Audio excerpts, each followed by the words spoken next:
महामारी को रोकिबा पई टीका प्रस्तुति जोरदार चलीथिबा बेले टीका प्रस्तुत हेबा परे केउ मानकु प्रथमे दिया जिवो ताकु नै विचार विमर्श जारी रहिछि। तबे टीका बंटन प्रक्रिया को त्वरान्वित करिबा पई त्रिस्तरीय कमिटी गठन हेबो बोली सूचना मिलिछि। बहुचर्चित खोर्धा सारुओ जमी दुर्नीति मामलार तदंत करी क्राइम ब्रांच अर्थनैतिक अपराध शाखा ओटीबी सीएफओ मनोरंजन षडंगी को गिरफ्त करिछि। तबे खोर्धा जिला दौरा जज आवासिक कोर्ट रे हाजर करी अधिक पचराउचरा लगी ईओडब्ल्यू श्री षडंगी को 3 दिनिया रिमांड रे नैथिबा जणा पड़िछि। कोरोना पई मार्च मासरु बंद रहिथिबा राजधानी विभिन्न आहार केन्द्र गुड़िक सोमवार ठारू खोला जाइछि। एबे 4टी हस्पिटाल निकट रे थिबा 5टी आहार केन्द्र चालुथिबा बेले राजधानी प्रमुख स्थान रे थिबा बाकी 7टी आहार केन्द्र मध्य खोला जाइछि। पुरी को स्वच्छ ऐतिह्य सहर भाव गढ़ी तोलिबा लक्ष्य जिला प्रशासन पक्षरु आरंभ होइथिबा मो धर्म मो गर्व अभियान आरंभ होइछि।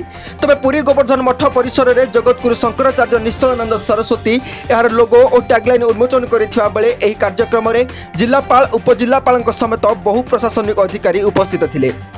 बालेश्वर और तिर्तोल विधानसभा निर्वाचन मंडली रे उपनिर्वाचन पर प्रचार सरीथिबा बेले लोकप्रतिनिधि आईन 1951 धारा 126 अनुसार आउ कोनोसी प्रकार प्रचार किंवा सभा समिति होई परिबो नाही। जदि याक उल्लंघन करा जाए ताहले कड़ा कार्यानुष्ठान निया जिवो बोली मुख्य निर्वाचन अधिकारी सुशील कुमार लोहानी कहिसंती।